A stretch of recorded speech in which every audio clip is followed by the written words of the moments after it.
अभी 3 दिन से आम आदमी पार्टी की राष्ट्रीय कार्यकारिणी की मीटिंग चल रही थी। मीटिंग में बहुत सारे महत्वपूर्ण निर्णय लिए गए और मैं आपके समक्ष कुछ एक जो सबसे महत्वपूर्ण निर्णय वो आपके सामने रख रहा हूँ। एक ये निर्णय लिया गया है कि मिशन विस्तार पूरे देश के अंदर गांव-गांव तक शुरू किया जाएगा। तो उसके लिए जो प्रस्ताव पारित हुआ वो मैं पढ़ के सुना देता हूँ। लोकसभा चुनाव में जहां एक तरफ भारतीय जनता पार्टी और उनके सहयोगी दलों को अभूतपूर्व जनमत मिला है, वहीं दूसरी ओर कांग्रेस एवं अन्य पार्टियों को जनता ने पूरी तरह से नकार दिया है। कांग्रेस का कमजोर नेतृत्व भविष्य में भी देश को दिशा देने में असमर्थ है। इसी दौरान देश की राजनीति में आम आदमी पार्टी का जन्म हुआ, जो कि देश में ईमानदार राजनीति स्थापित करने के लिए और भ्रष्टाचार खत्म करने के लिए बनाई गई है। आम आदमी पार्टी देश में स्वराज स्थापित करना चाहती है, जिसमें जनता की सरकारी कामकाज में ज़्यादा से ज़्यादा भागीदारी हो। लोगों को इस पार्टी की विचारधारा बेहद पसंद आई, इसीलिए पार्टी बनने के 1 साल के अंदर इस पार्टी की दिल्ली में सरकार बनी, जो कि एक ऐतिहासिक क्षण था। इस नई पार्टी ने लोकसभा चुनाव में 430 स्थानों पर अपने उम्मीदवार खड़े किए। पहली बार में पार्टी को 4 सीटें मिली और 1 करोड़ 13 लाख वोट मिले। ऐसे चुनाव में जहां एक व्यक्ति विशेष की पूरे देश में आंधी चलाई जा रही थी और जिस आंधी में अन्य सभी दल उड़ गए, उस माहौल में इस नई पार्टी का इतना शानदार प्रदर्शन ये दिखाता है कि इस देश की जनता को इस पार्टी में से भविष्य में कितनी उम्मीदें हैं। आज यह सब पार्टी के कर्मठ और देशभक्त कार्यकर्ताओं की वजह से संभव हो सका। पार्टी के संगठन को देश की उन उम्मीदों और आने वाली बड़ी बड़ी चुनौतियों के लिए हमें तैयार करना होगा। देश के सभी अच्छे लोगों को जोड़ना होगा। इस देश के लाखों करोड़ों लोग ऐसे हैं जो इस देश की राजनीति को साफ करने का सपना देखते हैं। उन सभी लोगों को साथ लाना होगा। इसके लिए देश भर में एक मजबूत संगठन बनाना होगा। ये कोई आसान काम नहीं है, एक बहुत बड़ी चुनौती है। 1.5 साल पहले आम आदमी पार्टी ने देश भर में मिशन बुनियाद चलाया था, जब देश के 300 से अधिक जिलों में पार्टी की कमेटियों का गठन किया गया। इसी तरह से 8 राज्यों में पार्टी की राज्य स्तरीय कमेटियों का गठन किया गया था। इनमें से कई समितियों ने बहुत अच्छा काम किया। उसके बाद 1 साल में लाखों नए लोग पार्टी से जुड़े हैं। अब समय आ गया है कि ऐसे सभी लोगों को जोड़कर हर स्तर पर पार्टी का पुनर्गठन किया जाए। इसके लिए पार्टी मिशन विस्तार शुरू कर रही है। अगले 1 वर्ष में पार्टी देश भर में बूथ लेवल से राष्ट्रीय स्तर तक पार्टी के इस संगठन का पुनर्निर्माण करेगी। पार्टी के सभी कार्यकर्ता गांव-गांव जाकर लोगों को पार्टी की विचारधारा से अवगत कराएंगे, लोगों को जोड़ेंगे और देश में ईमानदार राजनीति स्थापित करने के लिए एक मजबूत संगठन बनाएंगे। इसके लिए हर स्तर पर मौजूदा पार्टी की समितियों का पुनर्गठन किया जाएगा।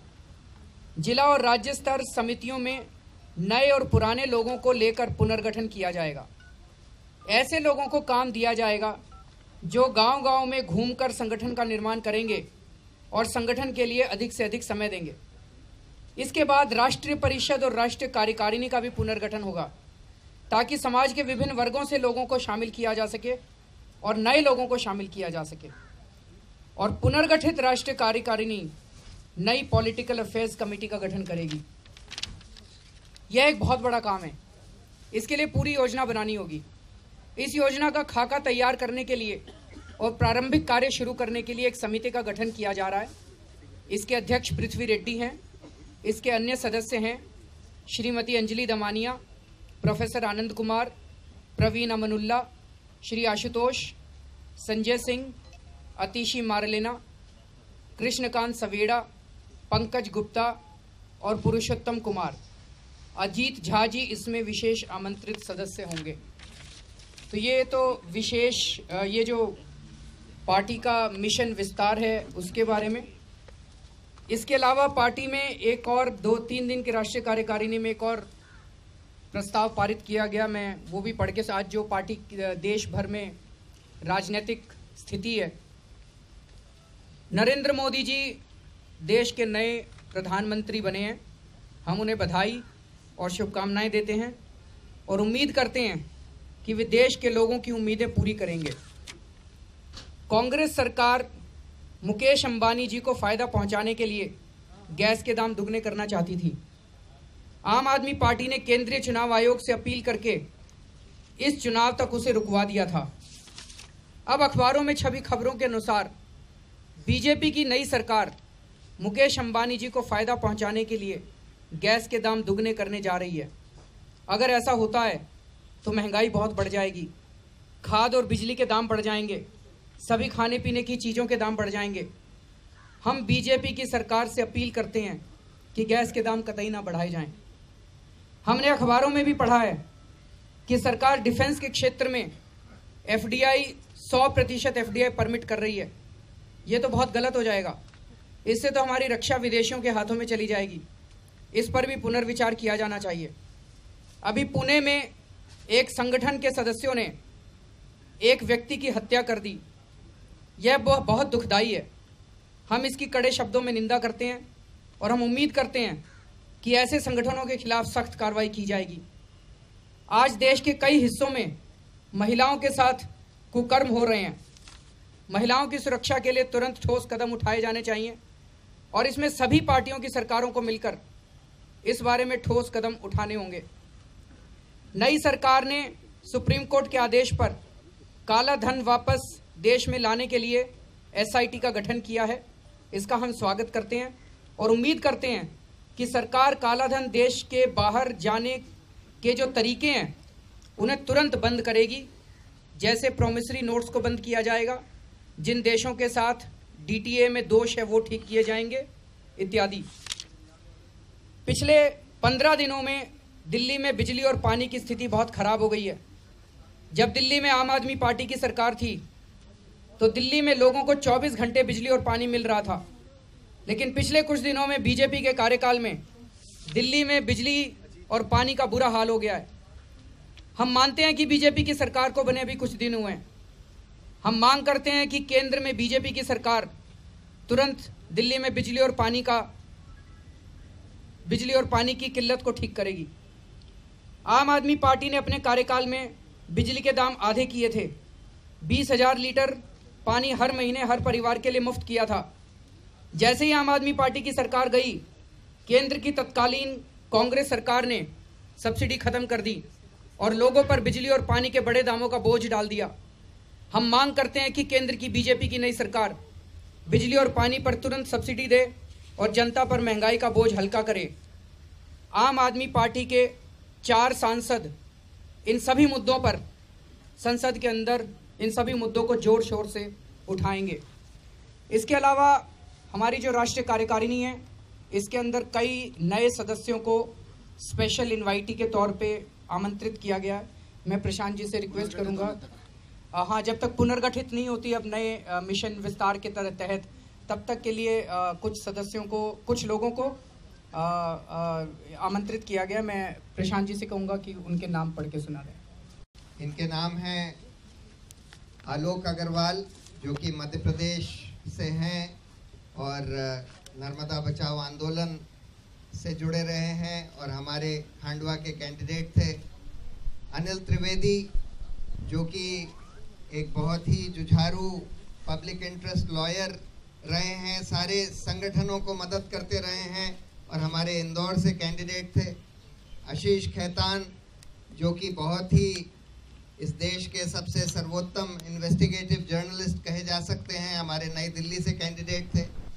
आशुतोष, जिनको आप सब जानते हैं, जो कि हमारे चांदनी चौक के कैंडिडेट थे। भगवंत मान जी, जो हमारे संगरूर से जीत कर आए हैं, लोकसभा के सदस्य हैं। दयामणि बारला, जो कि झारखंड में एक बहुत ही जुझारू ट्राइबल एक्टिविस्ट हैं, जिनको बहुत सारे अवार्ड्स मिल चुके हैं, हमारी कैंडिडेट भी थी झारखंड से।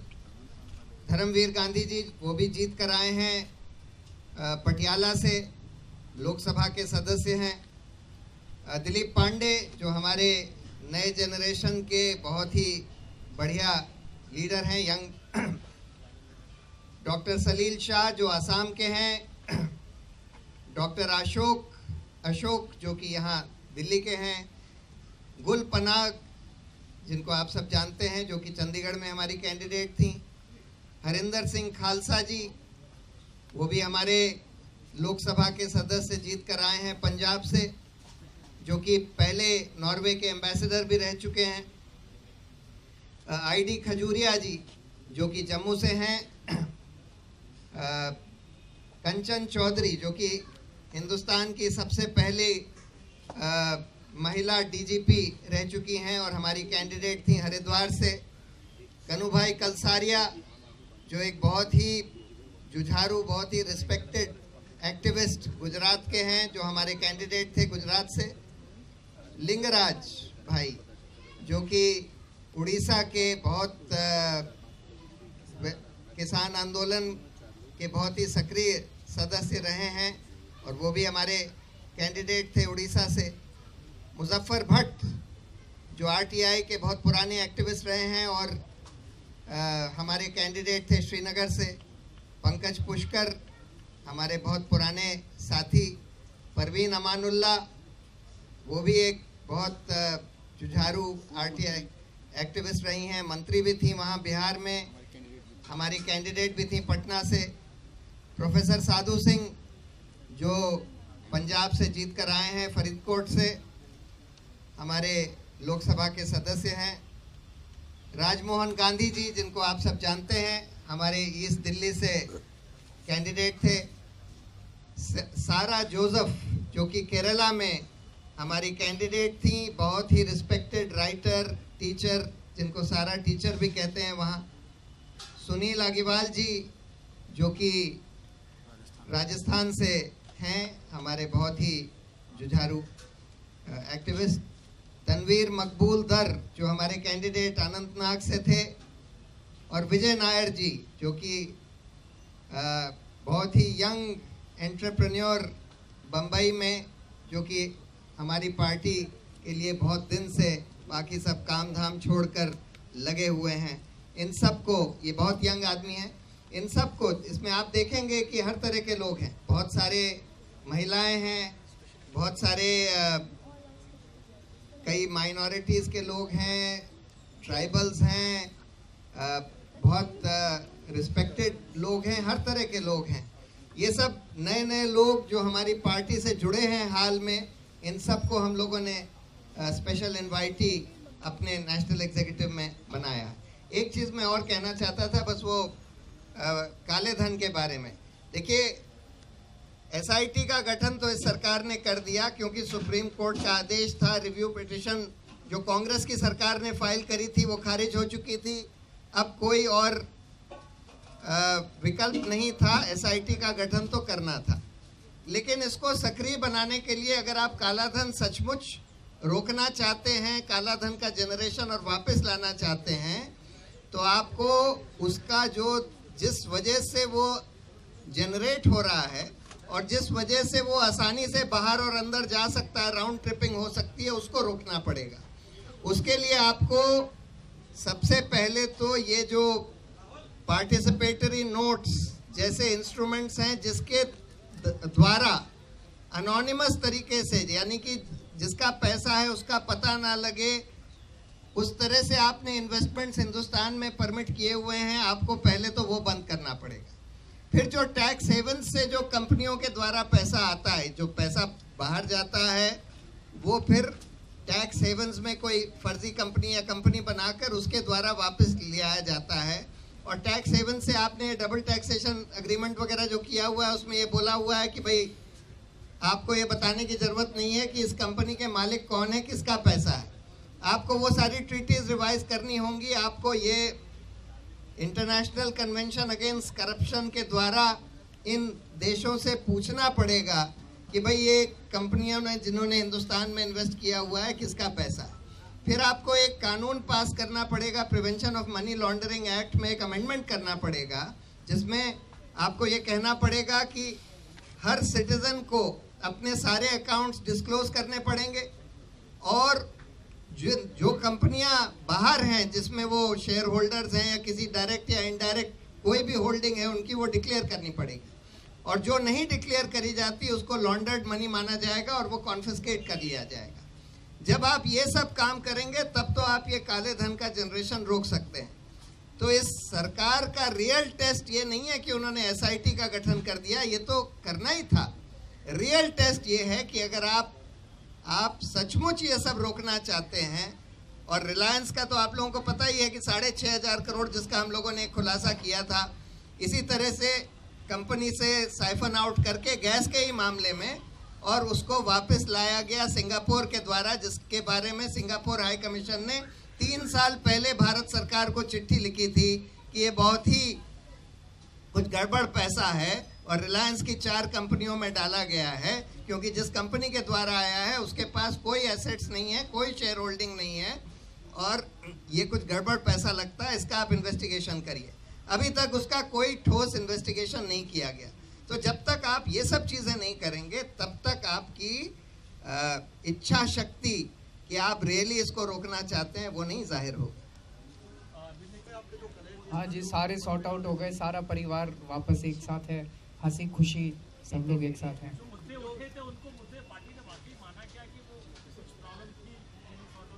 देखिए सर, नई पार्टी है, नया परिवार है, सब लोग एक साथ आ रहे हैं, बहुत सारे मुद्दे होते हैं। और जैसे योगेंद्र भाई हैं, इन्होंने ईमेल लिखी थी, इनका ये मकसद थोड़ी था वो बाहर जाएगी, अब पता नहीं किसने उसको बाहर कर दिया। वो मुद्दे परिवार में तो उठेंगे ही, मुद्दे उठाने भी चाहिए, लोकतांत्रिक व्यवस्था में तो ये अच्छी बात है। और तो उन सारे मुद्दों पे चर्चा हुई है।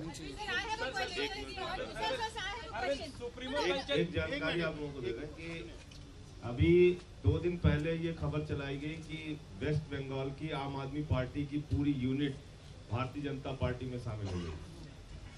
कुछ खबरें अनावश्यक ढंग से भी प्रचारित की जा रही हैं। वहां पर 2-3 लोग शामिल हुए थे बीजेपी में, लेकिन ऐसा उसको दिखाया गया कि पूरी की पूरी यूनिट बीजेपी में शामिल हो गई। आज उसी के खिलाफ आम आदमी पार्टी वेस्ट बंगाल की यूनिट ने प्रेस कॉन्फ्रेंस करके कल जब स्पष्ट किया कि नहीं 2-3 लोग शामिल हुए हैं, इससे पूरी यूनिट के शामिल होने की खबर गलत है। और राहुल सिन्हा जो बीजेपी के अध्यक्ष थे, जिन्होंने ये दावा किया था, उनके कार्यालय की ओर शांतिपूर्ण प्रदर्शन करने जा रहे थे, तो अभी जानकारी मिली है वहाँ पूरी तरीके से आम आदमी पार्टी के कार्यकर्ताओं को मारा गया, जिसमें 4 लोग घायल हैं और मेडिकल कॉलेज में एडमिट है, वहाँ हॉस्पिटल में एडमिट हैं। तो इस प्रकार की गुंडागर्दी वहाँ आम आदमी पार्टी के कार्यकर्ताओं के साथ हुई है, ये आपकी जानकारी में लाना। Very moderate in his opinions and very measured in his expressions. Were you taken aback by that? And how did you resolve this issue at all? Do you feel it was unfair on his part? नहीं, ऐसा कहना, आप तो लड़ा रहे हो हम दोनों को। हम लड़ने वाले नहीं हैं। सवाल के जवाब चाहिए सर। नहीं, सवाल के जवाब सॉर्ट आउट हो गए, सारे सॉर्ट आउट हो कैसे गए। हो गया? आप were you taken aback coming from him, sir? And how did you resolve? देखिए, योगेंद्र जी मेरे बड़े भाई हैं और उनको पूरा हक है, मुझे डांट सकते हैं, मुझे थप्पड़ मार सकते हैं, और उनके सारे जितने भी उनके कमेंट्स हैं उनको मैं बहुत सीरियसली लेता हूँ। मैं भी इंसान हूँ, हो सकता है कभी मुझसे गलती हो जाए, तो मेरे ऐसे बड़े भाई मुझे सही दिशा पे लाते हैं।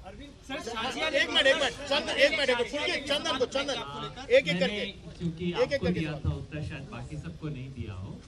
एक तो आप वापस उस पैराग्राफ को पढ़ लीजिए। वो ये नहीं कहता कि अरविंद ऐसा बिहेव कर रहे हैं और वो दोषी हैं। वो ये कहता है कि हमारा संगठन उस चीज का शिकार होता जा रहा है जो पूरे देश की बीमारी है, व्यक्ति पूजा की बीमारी है। एक तो ये आप ध्यान रखिए। दूसरा, आप ये सोचिए, अगर कोई व्यक्ति ये चिट्ठी बीएसपी में मायावती के बारे में लिखता, कांग्रेस में राहुल गांधी के बारे में लिखता, बीजेपी में मोदी जी के बारे में लिखता, तो वो आज प्रेस कॉन्फ्रेंस में बैठा होता।